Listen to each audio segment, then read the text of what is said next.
जी अस्सलाम वालेकुम स्टूडेंट्स। आज का ये जो लेक्चर है इसके अंदर हम बात करेंगे इलास्टिसिटी ऑफ सप्लाई के हवाले से। इससे पहले हम इलास्टिसिटी ऑफ डिमांड के हवाले से बात कर चुके हैं और क्रॉस इलास्टिसिटी ऑफ डिमांड भी पढ़ चुके हैं और इनकम इलास्टिसिटी ऑफ डिमांड भी पढ़ चुके हैं। तो चलिए आज के टॉपिक का आगाज़ करते हैं। आज के टॉपिक में हमने बात करनी है आपके साथ talking about the measurement of elasticity of supply. तो चलिए स्टार्ट करते हैं इसको। Measurement of velocity of supply, बिस्मिल्लाहिर्रहमानिर्रहीम।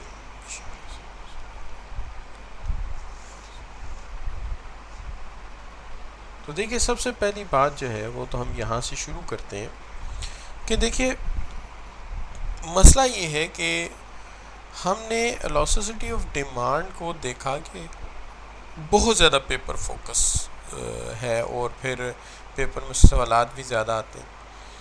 लेकिन वेलोसिटी ऑफ सप्लाई एक तो कॉन्सेप्चुअली पढ़ना ज़रूरी भी है और दूसरी बात यह है कि इसमें भी कोई 4 5 6 अटैम्प्ट के बाद एक आधा सवाल आ जाता है। तो लिहाजा चलते हैं, शुरू करते हैं। सबसे पहली बात तो यह है कि देखिए प्राइस के बढ़ने से सप्लाई बढ़ जाती है, प्राइस के कम होने से सप्लाई कम हो जाती है। ये तो हमें पता है, हमने लॉ ऑफ सप्लाई में पढ़ा था, चैप्टर 2 में पढ़ा था। अच्छा, लेकिन बात ये आ जाती है कि हाउ मच, इससे कितना फ़र्क पड़ता है। ये जानने के लिए ज़रूरी है कि हम इलास्टिसिटी ऑफ सप्लाई का कॉन्सेप्ट पढ़ें। तो सबसे पहले तो हम इसको डिस्क्राइब करते हैं। डिस्क्राइब करने के लिए याद रहे कि हम देखना ये चाहते हैं कि कितने परसेंटेज चेंज प्राइस में आएगी, तो उसके जवाब में कितने परसेंटेज चेंज जो है वो सप्लाई में आएगी। यानी परसेंटेज चेंज प्राइस में कितनी आएगी तो उसके जवाब में सप्लाई में परसेंटेज चेंज जो है वो कितनी आएगी। ये देखने के लिए बाकी सारे फैक्टर्स को वक्ती तौर पे हम कांस्टेंट सपोज कर लेते हैं या कहते हैं कि वो चेंज नहीं होते। तो हम ये कहते हैं कि अदर थिंग्स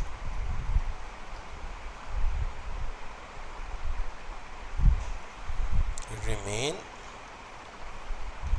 द सेम, बाकी सारी चीज़ें वही रहें, कॉमा परसेंटेज चेंज इन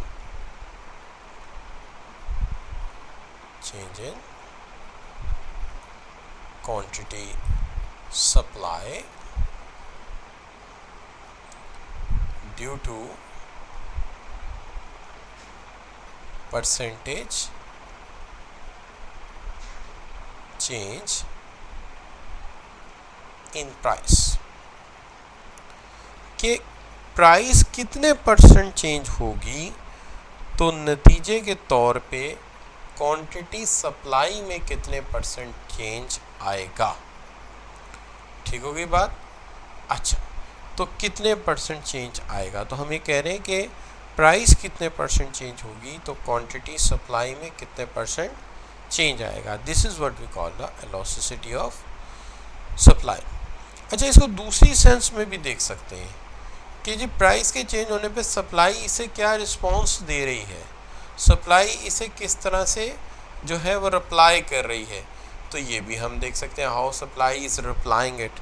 तो देखते हैं कैसे रिप्लाई कर रही है। शाबाश। तो हम यूँ भी लिख सकते हैं, यानी अदर थिंग्स रिमेन को हम यूँ भी लिख देते हैं ना कि सेट्रीज पारीबस। तो सेट्रीज पारीबस जो होता है ना, एग्जैक्टली रिप्लेसमेंट होता है other things remain the same का। तो it is responsiveness of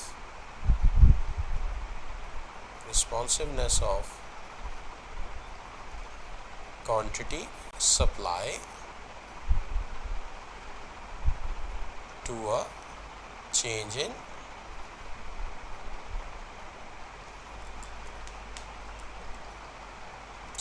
price। तो ceteris paribus, it is responsiveness of quantity supply to a change in price. कि प्राइस के चेंज होने पर सप्लाई ने उसे क्या रिस्पॉन्स किया है।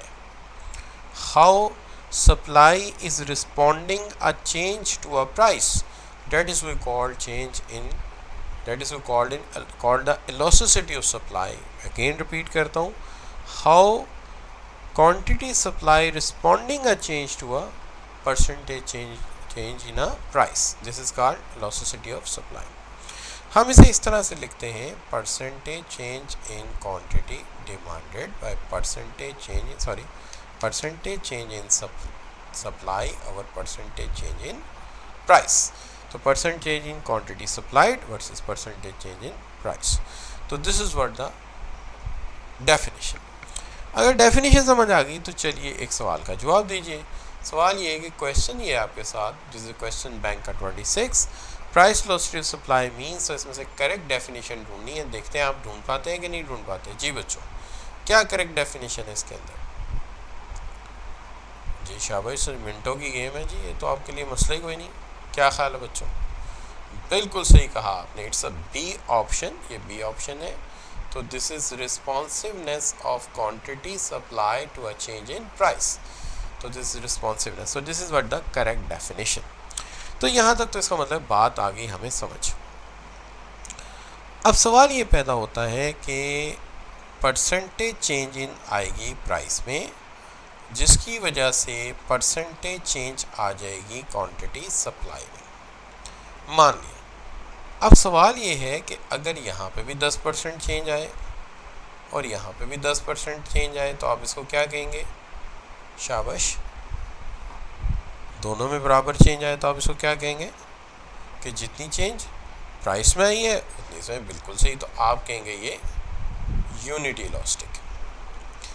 लेकिन अब दो चीज़ें हैं जिसको बड़े ध्यान से देखना है आपने, कि प्राइस की निस्बत अगर सप्लाई में चेंज ज़्यादा आ जाए तो फिर आप इसे क्या कहेंगे, और अगर प्राइस की निस्बत सप्लाई में चेंज कम आ जाए तो फिर इसे आप क्या कहेंगे? शाबाश.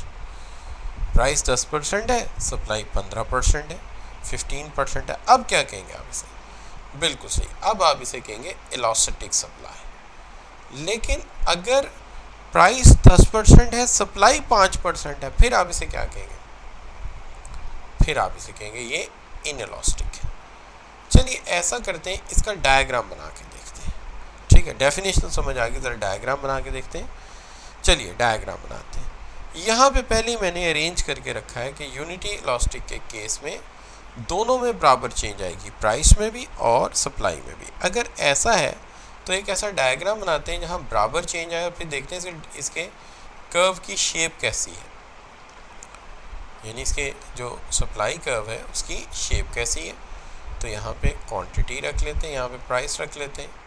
ठीक है जी, यहाँ पे प्राइस रख लेते हैं. ये आ गई आपकी इनिशियल प्राइस और इनिशियल क्वांटिटी. फिर इसके अंदर चेंज ले आते हैं. हमने डेलिबरेटली चेंज बराबर करना है दोनों साइड पे. ठीक है जी. तो मैं क्वांटिटी लिखूंगा, प्राइस लिखूंगा तो फिर स्मार्टली दिखनी पड़ेगी. तो मैं एरो से काम चला लेता हूँ कि जितना बड़ा एरो प्राइस बढ़ने का है उतना बड़ा एरो सप्लाई बढ़ने का है. अगर ऐसा ही है तो मैं इन दो पॉइंट्स को मिलाता हूँ, मेरा सप्लाई कर्व बन जाएगा. तो मैं बड़ा हैरान होता कि मेरा जो सप्लाई कर्व है ना तो बहुत ज़्यादा एकदम गिर रहा है, स्टीप है, और ना ही ऐसा है कि बहुत आहिस्ता आहिस्ता चल रहा है. ना फ्लैट है ना स्टीप है, दोनों में से कुछ भी नहीं है. लिहाजा मैं इसको कह सकता हूँ कि ये मेरा यूनिटी इलास्टिक है, क्योंकि जितनी प्राइस में चेंज आई थी उतनी सप्लाई में चेंज आई है. लिहाजा ये दोनों साइड पे बराबर है. तो ना ये तो बहुत ज़्यादा स्टीप लग रहा है मुझे और ना ही बहुत ज़्यादा फ्लैट लग रहा है, दोनों में से कुछ भी नहीं. लिहाजा ये इक्वल टू यूनिटी है. क्लियर बच्चों? बिल्कुल क्लियर है.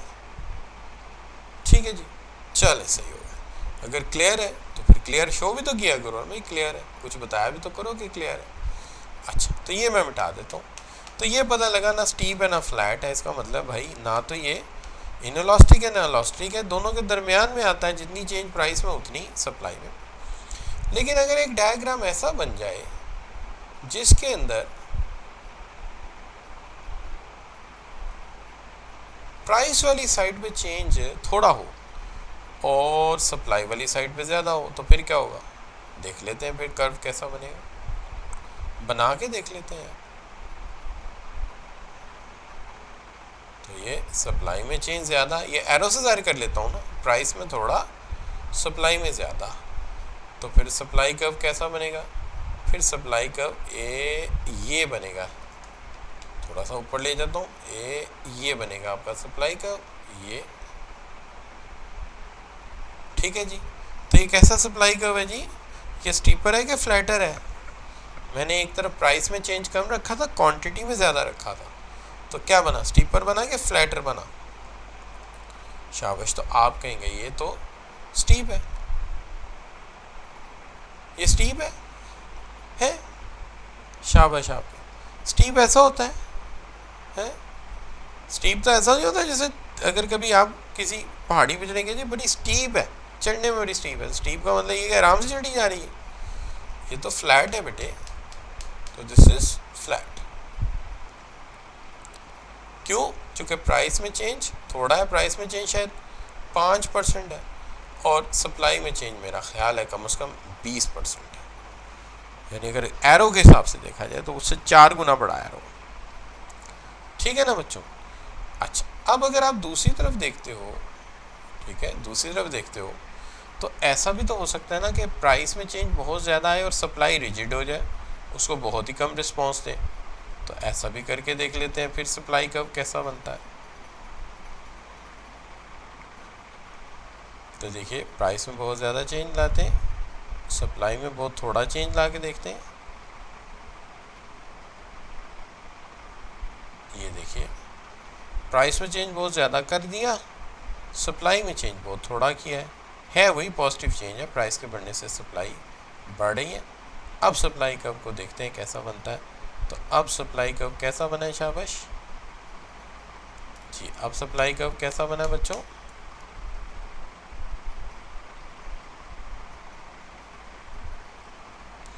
तो अब सप्लाई कर्व जो है बिल्कुल सही स्टीप बना है। अब देखिए, अगर तो ना स्टीप है ना फ्लैटर है, आप कहते हैं बराबर बराबर चेंज है, इक्वल टू यूनिटी है। लेकिन अगर प्राइस में चेंज ज़्यादा है, सप्लाई में चेंज कम है, तो इसका मतलब सप्लाई उसे रिस्पॉन्स कम कर रही है।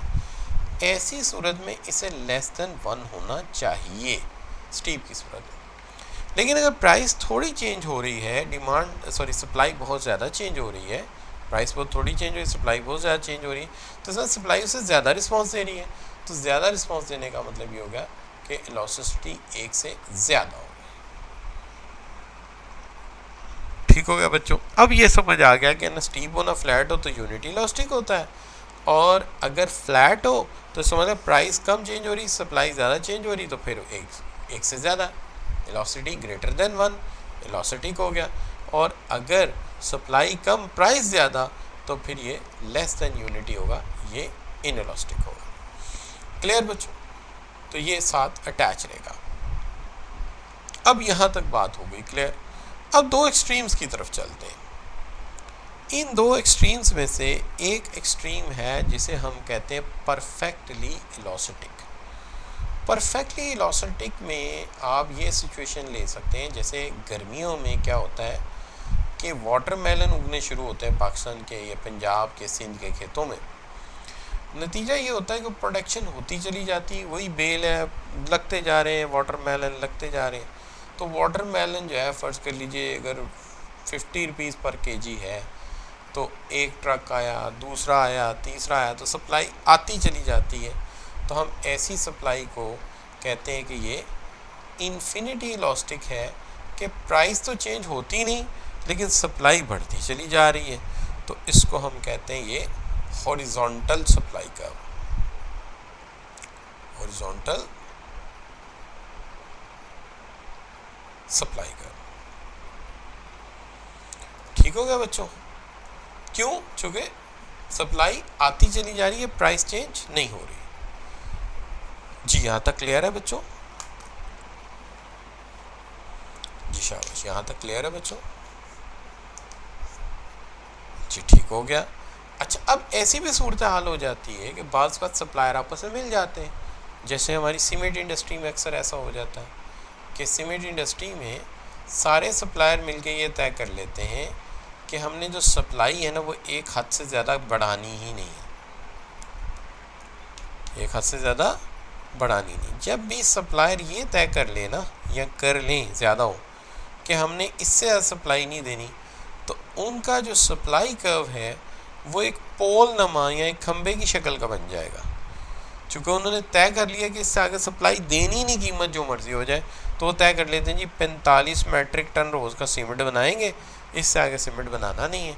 तो ऐसी सूरत में सप्लाई कर्व जो है वो वर्टिकल हो जाएगा। ठीक है, चूंकि उन्होंने तय कर लिया इससे सप्लाई देनी नहीं, तो जब देनी नहीं तो वो तो खंबे की तरह कट गए ना, तो उनका पोल भी खंबे की तरह खड़ा कर दिया, सप्लाई कर्व भी हमने, कि इससे आगे उन्होंने सप्लाई देनी नहीं, उन्होंने हाथ खड़े कर दिए, तो जहाँ हाथ खड़े हो जाते वहाँ कर्व वर्टिकल हो जाता। ठीक है जी। अच्छा, तो हाथ खड़े हो गए तो सप्लाई कर्व भी खड़ा हो गया। अब यहाँ से देख लीजिए बात को कि जब बराबर बराबर चेंज आया तो ना स्टीप है ना फ्लैट है। अच्छा, जब प्राइस में चेंज थोड़ा डिमांड में ज़्यादा तो मोर देन यूनिटी, इलास्टिक और फ्लैट। और अगर प्राइस में ज़्यादा चेंज क्वांटिटी में कम, तो ऐसी सूरत में ये स्टीप हो गया और हम ये कहते हैं कि ये इनइलास्टिक है। और एक्सट्रीम केसेस में अगर ये सब प्राइस वही रहे, सप्लाई बढ़ती जाए तो ये हॉरिजॉन्टल हो जाएगा। और अगर प्राइस बढ़े या कम हो, ये कहे जी इससे ज़्यादा मिकदार बढ़नी नहीं है, तो ये ज़ीरो इलास्टिक है, परफेक्टली इनइलास्टिक हो जाएगा और ये वर्टिकल हो जाएगा। ठीक है जी। अच्छा, अब ज़रा हम अपना वैगन व्हील रखते हैं और उसके ऊपर रख के ज़रा आप लोगों से पूछते हैं कि अच्छा भाई ये वैगन व्हील है, तो अब ज़रा सबसे पहली बात तो हमें ये बताओ कि अगर तुम्हारा सप्लाई कर्व जो है वो इस तरह हो जाए तो क्या इलास्टिसिटी होगी और इस कर्व को आप क्या कहेंगे? शाबाश जी, शाबाश, क्या कहेंगे जी? इलास्टिसिटी क्या होगी और आप इसको क्या कहेंगे? वो बोलो तो सही, क्या हो गया आप लोगों को? ठीक है, तो इसको परफेक्टली इलास्टिक, इन्फिनिटी इलास्टिक कहेंगे कि भाई प्राइस वही है, सप्लाई बढ़ती चली जा रही है। अच्छा, लेकिन अगर कर्व जो है वो वर्टिकल खड़ा हो जाए तो फिर ये कौन सी सप्लाई है? शाबाश, तो फिर ये परफेक्टली इनइलास्टिक है, इसलिए इसकी लचक ज़ीरो है। ठीक है, लेकिन अगर इन दोनों के दरमियान में आ जाए, यहाँ पर अब देखिए दरमियान में आता है तो ईमानदारी वाली बात है, ना तो ये स्टीपर है और ना ये फ्लैटर है, दोनों में से कुछ भी नहीं है। अब इसकी इलास्टिसिटी क्या होगी? जी शाबाश, एग्जैक्टली सही कहा आपने, जब स्टीपर भी नहीं फ्लैटर भी नहीं है तो ये यूनिटी इलास्टिक है।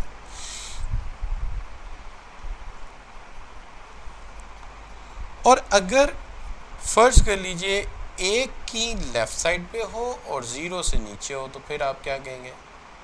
1 भी नहीं है और 0 भी नहीं है, तो फिर आप कहेंगे कि सर ये तो फिर स्टीप हो गया है। तो स्टीप हो गया है तो इसका मतलब है ये इनइलास्टिक है, लेस देन 1 है।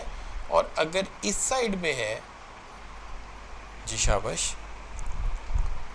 तो अब ये क्या है? अब तो ये इन्फिनिटी के करीब जा रहा है, लिहाजा ये इलास्टिक हो गया ग्रेटर देन 1। तो ये बच्चों पांचों कर्व हमने एक वैगन व्हील पे रख के देख लिए, ज़ीरो इलास्टिक, इन्फिनिटी इलास्टिक और दरमियान वाला यूनिटी इलास्टिक। और अगर प्राइस ज़्यादा चेंज होगी, क्वांटिटी कम, तो इनइलास्टिक या लेस देन 1। और अगर प्राइस कम चेंज होगी, डिमांड ज़्यादा, तो फिर ये इलास्टिक होगा और ग्रेटर देन 1 यूनिटी इसकी होगी। तो ये बच्चों हो गए हमारे वैगन व्हील की बात। अब देखते हैं पेपर में, सबसे पहले तो हम ये देखते हैं कि अगर बुक में इसकी डायग्राम देखी जाए तो कैसी है। तो ये देखिए, हर कर्व जो है किसी ना किसी एक्सिस से मैंने सप्लाई कर्व लाजमी टच किया, चाहे वो यूनिटी इलास्टिक था, चाहे वो इनइलास्टिक था, चाहे वो इलास्टिक था, चाहे वो परफेक्टली इनइलास्टिक था, चाहे वो परफेक्टली इलास्टिक था। हर कर्व को या वाई एक्सिस से टच करो या एक्स एक्सिस से, किसी ना किसी पे ला के उसे ख़त्म करो या वहाँ से शुरू करो। ठीक है, तो ये देखिए इसकी एग्जैक्ट शक्ल, लेबल नहीं किया हुआ, लेबल करना चाहिए, लेबल ना करें पेपर में गलती काउंट होगी। मैंने ये बुक से लिया था, वहाँ नहीं था लेबल। क्लियर बच्चों? ये हो गए इसके डायग्राम्स। अगर मेरे डायग्राम हाथ से जो बने उसमें कुछ कमी पेशी हो तो आप यहाँ से देख सकते हैं। अब रही बात ये कि सवाल कैसे आएगा। देखिए सवाल तो सिंपली आ सकता है जैसे describe briefly the factor influencing price velocity of supply. तो प्राइस लॉसेस सप्लाई के जो फैक्टर इन्फ्लुएंस कर रहे हैं उनकी एक लिस्ट आप बना देंगे अभी, और उनका थोड़ा थोड़ा ब्रीफ कर देंगे, डिस्क्राइब कर देंगे, 5 मार्क्स का। इसी तरह यहाँ पे भी सिर्फ ये है, state the meaning of price लॉसिटी of supply, एक आध नंबर इसका होगा। Briefly discuss different types of velocity of supply. तो वेलोसिटी ऑफ सप्लाई की भी आप डिफरेंट टाइप डिस्कस कर सकते हैं, जैसे एलास्टिक है, इनएलास्टिक है और इलास्टिक है। ठीक है जी, यूनिटी इलास्टिक। जी क्लियर बच्चों? तो एक सवाल जो है पूछ रहा है वेलोसिटी क्या है, वेलोसिटी की टाइप बता दो, यूनिटी इलास्टिक बता दो, इलास्टिक इनएलास्टिक बता दो। काफ़ी है, 5 नंबर है। ठीक है जी। अच्छा जी, अब चलते हैं उन फैक्टर्स की तरफ, कहते हैं factor describing and influencing price velocity of supply. भाई ये फैक्टर कौन से हैं? याद होगा हमने लिखा था other things remain the same, बाकी सारी चीज़ें सेम रहे, बाकी सारी चीज़ें सेम रहे। तो अगर बाकी सारी चीज़ें सेम रहती हैं तो रिलेशनशिप प्रूव होता है परसेंटेज चेंज इन प्राइस का percentage change in quantity supply के साथ। मान लिया, लेकिन सवाल ये है कि अदर थिंग्स कौन सी हैं जिनको आपने कहा कि चेंज नहीं हो करना?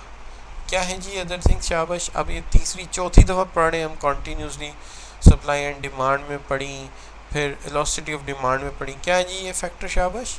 जो हम कहते हैं चेंज ना हो और बाद में उनको डिस्कस करते हैं। शाबाश, नाम जहन में आना चाहिए फ़ौरन आपके।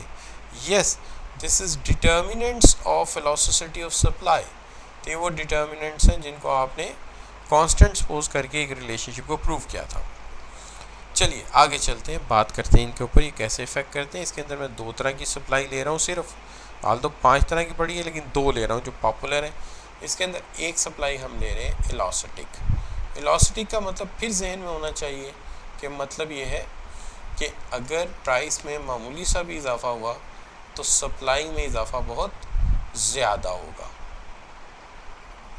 प्राइस में इजाफा कम, सप्लाई में इजाफा ज़्यादा। ठीक है जी। अच्छा, दूसरी तरफ इस तरह की सप्लाई कर्व है जहाँ पर के इसके बिल्कुल बारक्स है, प्राइस में इजाफा ज़्यादा और सप्लाई में इजाफा कम। सवाल ये है ऐसा क्यों होता है, इसकी क्या वजह है? तो इसमें एक सबसे पहली वजह जो नज़र आती है वो है availability of stock. Availability of stock. सबसे पहली बात यह है कि जब प्राइस बढ़ती है तो अगर हमारे स्टॉक में टू मच गुड्स मौजूद हैं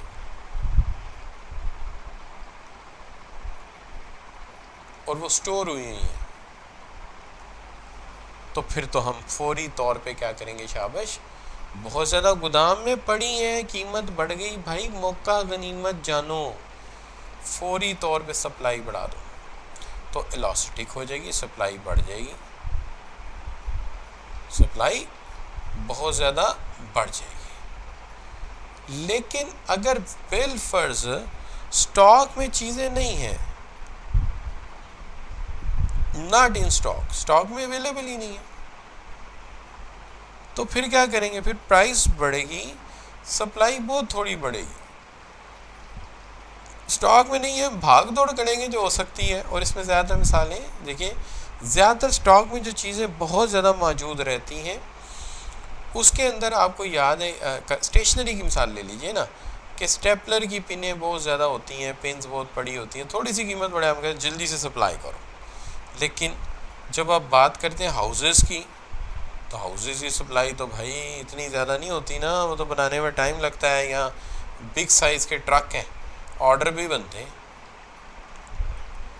ठीक है, तो फौरी तौर पे इनकी सप्लाई नहीं बढ़ सकती। प्राइस बढ़ेगी, सप्लाई बढ़ेगी, लेकिन ज़्यादा नहीं बढ़ सकती। लेकिन यहाँ पे बहुत ज़्यादा बढ़ सकती है, क्योंकि गोदाम में पड़ा है ना माल, तो कीमत बढ़ी तो उठा के उनके मुंह पे मारा कि लो, नहीं सॉरी, उठा के उनको दिया फटाफट कि ये लो भाई ख़रीदो, जल्दी से हमें पैसे दो। लेकिन एक तो फैक्टर ये हो गया। दूसरा फैक्टर है जिन रिसोर्सेज से चीज़ बनती है क्या वो स्विच किए जा सकते हैं? अगर तो भाई ये कोई फर्नीचर वगैरह, फिर तो कहानी कुछ भी ख़ास नहीं है। उसकी वजह ये कि फर्नीचर जो है वो वुड से बन जाता है, और अगर वुड ना हो तो ये चिपबोर्ड से भी बन जाता है, और अगर आपके पास चिपबोर्ड भी ना हो तो ये विन बोर्ड से बन जाता है। चिपबोर्ड से भी बन जाता है और विन बोर्ड से भी बन जाता है। लिहाजा जब प्राइस बढ़ेगी तो हमें लकड़ी ना मिली तो हमने चिपबोर्ड लगा देना है, चिपबोर्ड ना मिली है विन बोर्ड लगा देना है, लेकिन हमें सप्लाई बढ़ा देनी, तो फिर तो सप्लाई बढ़ेगी डट के। लेकिन अगर ये कोई ऐसी चीज़ है जैसे कोई रोल्स रॉयस कार है, तो सोचो रोल्स रॉयस कार के तो वो तो आम पुर्जे नहीं ना लगते कि आप जो हैं उसके खुद ही पुर्जे बनू के लगा देंगे, तो वहाँ पे तो जल्दी मेटल नहीं मिलेगा उसके अलावा जो उसको चाहिए, तो वहाँ पे सप्लाई ज़्यादा नहीं बढ़ सकती, चूँकि वहाँ पे मुतबादिलात अवेलेबल नहीं है स्पेयर पार्ट्स के। क्लियर बच्चों? अब एक मसला और होता है, वो होता है कि किसी भी प्रोडक्शन लाइन में इनपुट से लेके आउटपुट तक कितना टाइम लगता है। किसी भी प्रोडक्शन लाइन में इनपुट से लेके आउटपुट तक कितना वक्त दरकार है। अगर तो इसके लिए बहुत शॉर्ट टाइम दरकार है, जैसे कैंडल्स हैं, कैंडल्स की डिमांड बढ़ गई तो कैंडल्स की सप्लाई फ़ौरन बढ़ाई जा सकती है, चूँकि 1-1.5 घंटे में मशीन तेज़ चलाने से धागा और मोम मिलानी है ना, ला के डाली और बन गई। लेकिन इसकी निस्बत अगर म्यांमार से श्रीलंका से डिमांड आ गई JF-17 थंडर तैयारी की, तो ये तो भाई बनेगा जाके 6 माह से 1 साल में। तो इसकी तो आप सप्लाई बढ़ा सकते हो, लेकिन बहुत ज़्यादा नहीं बढ़ा सकते, चूँकि इसकी सप्लाई लाइन बहुत ज़्यादा लॉन्ग टाइम की है और वहाँ पे सप्लाई लाइन बहुत शॉर्ट टाइम की है। क्लियर जी? क्लियर है तो बेटे बताओ क्लियर है, क्या ख्याल है? क्यों जी? अच्छा, अब बात करते हैं फ्री एंट्री एंड एग्जिट की। प्राइस बढ़ गई, एक ऐसा प्रोडक्ट है जिसके अंदर जब चाहो प्रोग्राम बना लो, प्रोग्राम और उसको बना लो। जैसे शू ब्रश है, अभी स्कूल कॉलेज खुलेंगे ना तो देखिएगा शू ब्रशेस की डिमांड बढ़ेगी, तो जो लोग ये कारोबार नहीं करते या कैजुअली करते हैं वो मशीन ऑन कर देंगे, इन हो जाएंगे और सप्लाई फ़ौरन बढ़ जाएगी। लेकिन इसकी निस्बत जैसे हमें मेडिसिन की ज़रूरत है, तो मेडिसिन बनाने हर कोई नहीं आ सकता, या वैक्सीनेशन की ज़रूरत है तो वैक्सीनेशन बनाने कोई नहीं आ सकता एकदम। लिहाजा क्या किया जाएगा कि मेडिसिन, वैक्सीनेशन, उसके लिए लाइसेंस चाहिए, तो इसमें टाइम लगेगा। लिहाजा यहाँ पे सप्लाई बढ़ाना जल्दी मुमकिन नहीं होगा, और यहाँ पे सप्लाई बढ़ाना फौरी तौर पे मुमकिन हो सकेगा, क्योंकि इस मार्केट में आने और जाने के लिए किसी लाइसेंस की कोई ज़रूरत नहीं है। क्लियर जी? तो यहाँ तक बात समझ आ गई कि किस सूरत में, तो हम रिपीट कर लेते हैं। अगर स्टॉक अवेलेबल है तो सप्लाई इलास्टिक होगी, प्राइस बढ़ेगी, हम सप्लाई दे देंगे आपको, और अगर स्टॉक में माल नहीं है तो सप्लाई इनइलास्टिक होगी। अगर मटेरियल मुतबादिल इस्तेमाल हो सकता है तो प्राइस बढ़ती है, मुतबादिल मटेरियल लगा के तुम्हें कुट दे देंगे, और अगर मटेरियल नहीं मिलता उसका तो फिर प्राइस इतनी मर्जी बढ़ा लो, हम कुछ नहीं कर सकते। अच्छा, अब टाइम की बात है, अगर शॉर्ट टाइम लगेगा आप प्राइस बढ़ाएंगे, हम जल्दी से प्रोडक्शन बढ़ा लेंगे जैसे कैंडल्स हैं, और अगर लॉन्ग टाइम लगेगा तो जैसे JF-17 थंडर है, वक्त लगेगा, तो फिर हम सप्लाई ज़्यादा नहीं बढ़ा सकेंगे।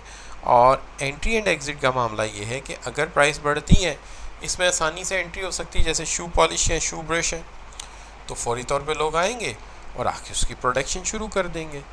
लेकिन अगर ये कोई वैक्सीनेशन है, मेडिसिन है, तो वहाँ पे तो लाइसेंस चाहिए और वो इतनी जल्दी आपको मिलेगा नहीं। क्लियर बच्चों? तो यहाँ पे आके हम आपसे ये भी बता दें कि ये मैंने डिटेल कंपोज ऑफ भी की हुई है, ये भी आपके काम आ सकती है, और ये तफसील भी लिखी हुई है। अब सवाल अगर आप देखेंगे तो आपको ज़्यादा समझ आएगी। जैसे ये वाले सवाल में देखिए, ये वाला part, identify the factor which would increase the price velocity of supply. ऊपर एक डेफिनेशन है, define the price loss of supply, तो एक नंबर वहाँ चला जाएगा, 4 नंबर यहाँ आ जाएंगे, तो आप एक एक डेटेड लाइन में से एक्सप्लेन कर सकते हैं। ठीक है, इसी तरह briefly explain the factor डिटर्मिंग the price लॉसिटी of supply, तो यहाँ पे भी आप इन्हें ब्रीफली एक्सप्लेन कर सकते हैं। 5 मार्क्स का कुछ ज़्यादा नंबर नहीं है इसके। क्लियर बच्चों, ये ऑटम 14 का है, ये ऑटम 17 का। जी, यहाँ तक कोई मुश्किल है तो बताइए।